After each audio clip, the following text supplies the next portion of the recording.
السلام عليكم ورحمة الله وبركاته. اللهم صل وسلم وبارك على سيدنا محمد وعلى آله وصحبه وسلم. ازيكم يا حبايبي؟ عاملين ايه؟ يا رب تكونوا بخير. معاكم قناة عمل ايديا مع ام كريم. وقبل ما ابدا الفيديو يا حبايبي اضغط اشتراك وفعل الجرس واضغط على كلمة الكل عشان يوصل لكم مني ايه كل حاجة بعملها. تعالوا النهارده كده هنعمل مع بعض غدا حلو جدا. طبعا النهارده بقى ايه صحيت متاخره كده ونزلت بقى ايه لحماتي كده، فبتقول لي يلا بقى ايه ده انا طلعت لك فرخه من الفريزر عشان ايه نطبخها النهارده يعني.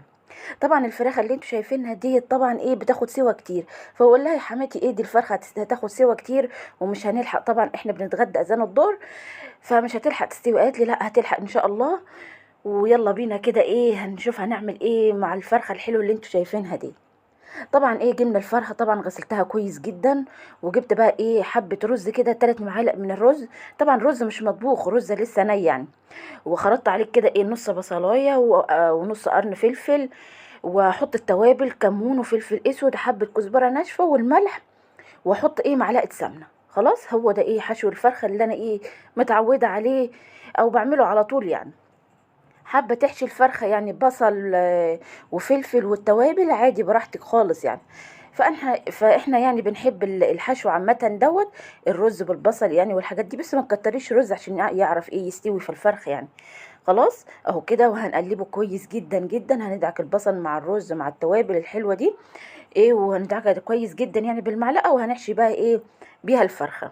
خلاص اهو كده لقيتها بقى ايه دقتها كده لقيتها حلوه يعني. وتعالوا بقى ايه نحشي الفرخه الجميله اللي انتوا شايفينها دي. بصوا الفراخ دي الفراخ العتائي اللي بتبيض يعني، الفراخ البلد اللي بتبيض، بس هم حجمهم كبير يعني. خلاص اهو كده بالشكل ده، واحط بقى الرز في بطنها كده بالشكل ده.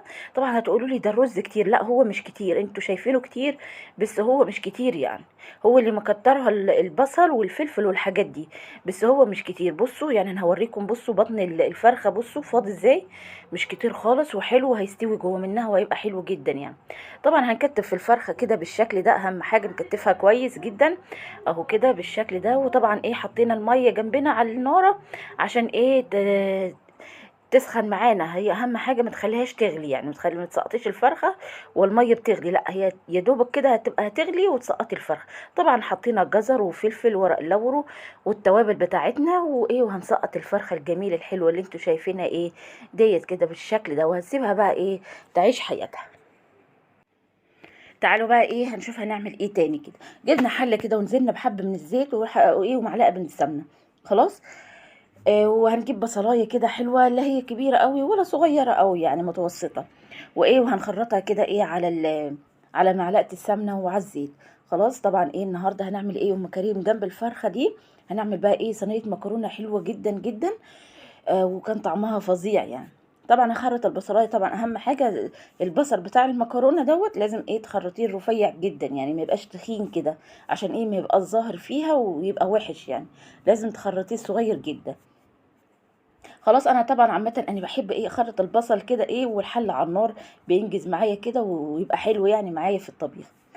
طبعا ايه ايدنا فيها على طول كده البصله يعني عشان ايه ما تاخدش ايه مننا لون كده وتتحرق مننا. طبعا حطينا ميه كده للمكرونه والفرخه ايه بتغلي معانا حلوه جدا وبقت عامله زي البط كده ايه في الشوربه بتاعتها يعني.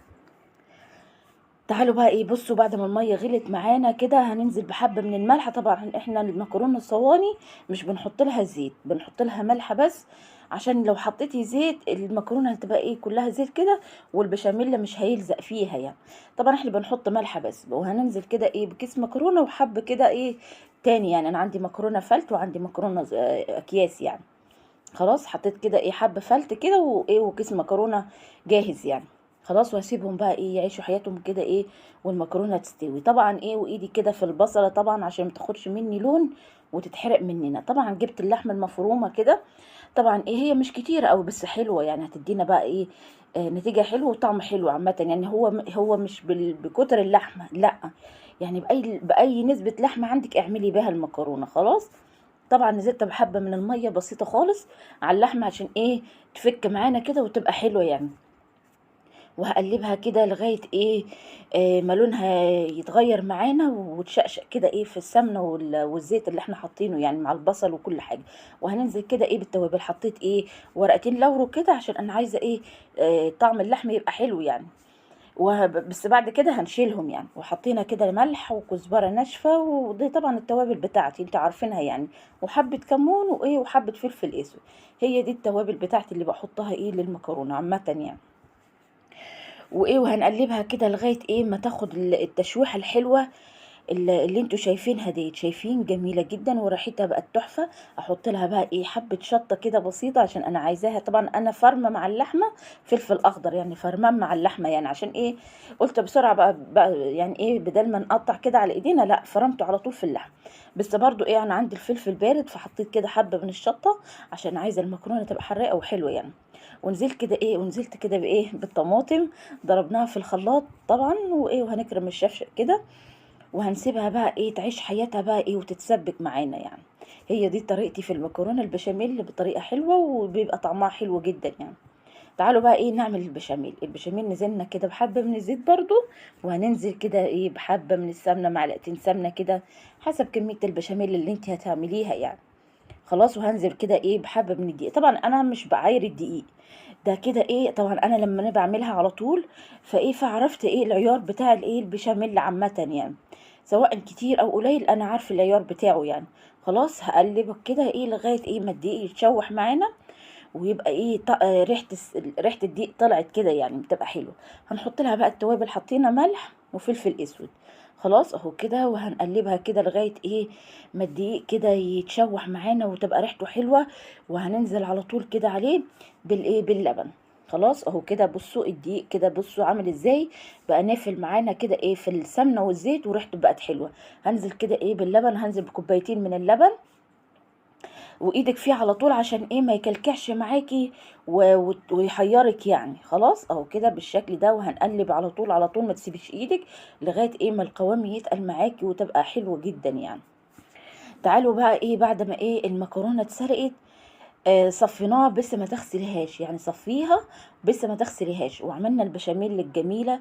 بصوا طعم البشاميل اللي تحفه وجميل جدا يعني. طبعا حطيت نصها كده نص البشاميل على المكرونه، وهقلب المكرونه بالشكل ده. طبعا انا لما اقلب المكرونه بقى احط لها كده حبه فلفل اسود وحبه ملح بسيطه خالص، عشان انا عايزه طبعا ايه المكرونه تبقى حقيقه كده وتبقى مظبوطه يعني. خلاص اهو كده بالشكل ده.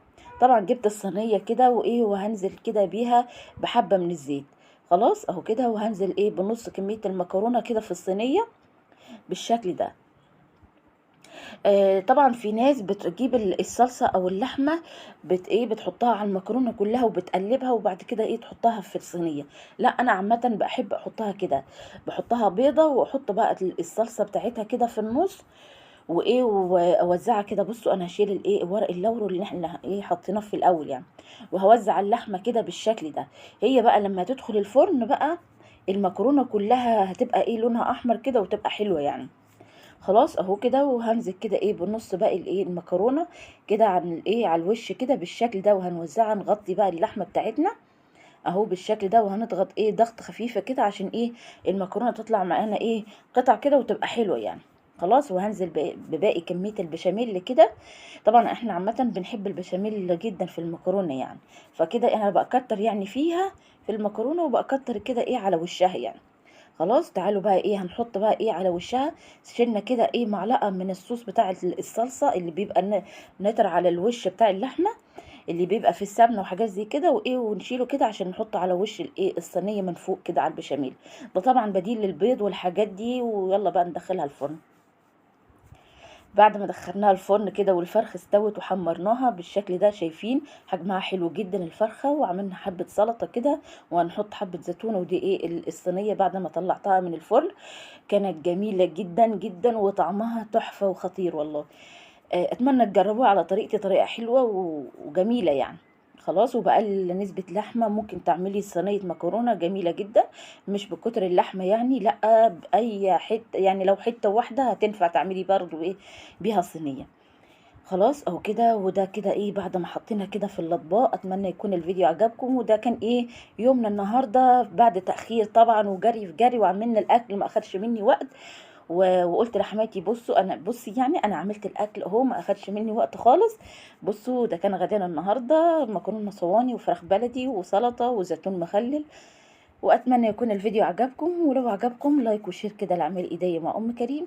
بحبكم في الله احلى متابعين، وتنسيش اللايك من ايدك الجميله للفيديو الحلو ده وللمكرونه والفرخه. والسلام عليكم ورحمه الله وبركاته.